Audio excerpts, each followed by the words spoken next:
hard sayings. Hard yun. Very hard. Ang mga panultihon nga atong nadungog gikan sa liturhiya sa pulong. Kay mao kini tumong aron makaamgo ta sa mga pamatasan nga angay natong huptan. Busa makapangutan nata. Unsa man nga mga taras ang angay natong palipangon o puohon. Haron kita isipon nga anak sa Dios. Matud pa sa unang pagbasa makaigsuunan, kinahanglang atong isalikway ang pagkamasinahon. Kay ang pagkamasinahon makapabuta nato sa lihok sa Ginoo diha sa ubang tao. Ang tao nga masinahon makaigsuunan dili malipayon. Nganuman dili niya makita ang grasya nga naa na niya. Ang kanunay niyang kalipayan nga maangkon pud niya ang naa sa uban. Luoy kini mga taong masinahon, lisod lipayon, o mabaw kaayo ang ilahang contentment. Mao nang gipahinumduman ta sa unang pagbasa, imbes pagka masinahon, mas maayo nga ang atong batunan ang pagka maabi-abihon. Kana ganing makat-on ta to be happy for others nga milambo sila. Ang taong masinahon mailhan gyud nimo. Sultihan nimo, oy si kuana ninaanin na mo inana. Mao ba? Kuan man guna siya. Naa jud kasulti. Kita po dunta nga makadungog ang atong sampayan na yon. Ka? Haron makat-on sad ba? Nakita istoryahan ni ana ang reaksyon atong badlongon sad. Atong pikhan sad panagsa. We should be happy for the success, for the progress of others. Imbes ato silang birahon o atong sawayon. Muna gipakita sa unang pagbasa. Dali kay naka-report good. Badlungan sila. Kay nganong nagtagna-tagna po na sila nga they are not part of the official group. Pagka masinahon. Numdum na kong sugilanon makaigsuunan, dihay usa ka manghod nga gayaw-yaw siya amahan.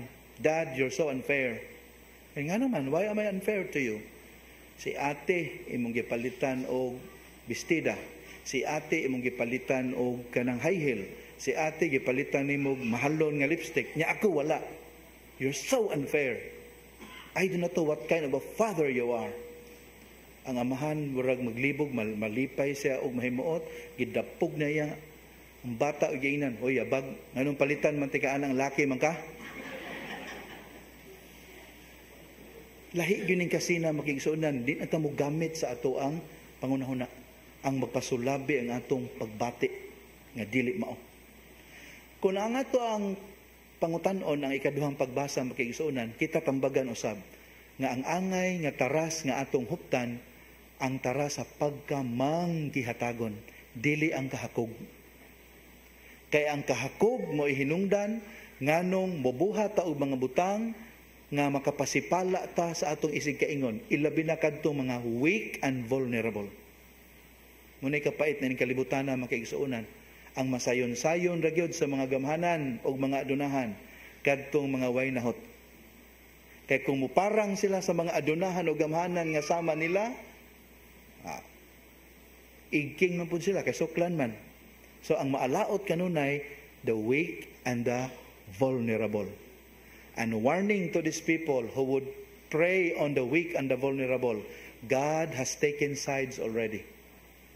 God is on the side of the weak and the vulnerable. And the moment you attack the weak and the vulnerable, you are declaring war against God.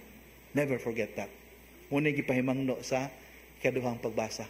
So imbis kahakog, mas maayong pagkamanggihatagon. Kaya ang tao nga hakog makaigsuonan, di gyud makasinati sa kalipay of sharing. The joy of sharing. Tinuod malipay siya nga nagkadaghan ang iyang naangkon og natigom, pero mulabay ra na. Ngano man, there's no satiating the human heart. Kuwang pirmi. Pero the moment you start sharing, ang kalipay, dili gyud mabayran. After seeing the joy you put on the face of the other person, ilabi na kadtong di gyud makabawas nimo. Kung ang Ebanghelyo ato ang pangutanon makaigsuonan, nagwarning ni nato. Kinahanglang dili kita mo hinungdan nga makasala ang uban. So ang hustong pamatasan nga huptan, ang giingon sa Salmo Responsorio, make the commandments of the Lord the joy of your heart. Ang pagtuman sa kasuguan sa Dios kung imong himuon nga kalipay, di gyud ka makakos og scandal to others. Pero ang imong kalipayan, ang pamaaging kalibutanon, you cannot help it, but end up becoming bad example to others. Labi tayo panultihon mo kay isuunan nga kita kunong tanan, we were born princes and princesses until our parents turn us into frogs. Sakit kay nga birada sa mga ginikanan no, o mga significant adults, pero reminder nga ang bad example mo'y hinungdan nga maguba ang uban. So mo ni pahinumdum sa Ebanghelyo niya. Stern kayo ang warning. Grabe ang imagery. Asa ang ayan ibutang kani mga tao nga mahinungdan nga makasala ang uban sa dapit nga way pagkapalong ang kalayo ug ang ulod dili mamatay. A terrible imagery to symbolize God's anger towards those who cause others to fall into sin. So mo na makigsuonan, seryoso ang mensahe karong Domingoha. Mo na hangyo na to ang Ginoo, Lord, help us to realize the truth that we need to be free from earthly values, earthly ways, in order for us to be free for your ways, your wisdom, and your love. Ginoo, mahimo ming gawas nun unta sa mga dautan, haro mahimo ming gawas nun sa pagbuhat sa imong kabubuton. Amen.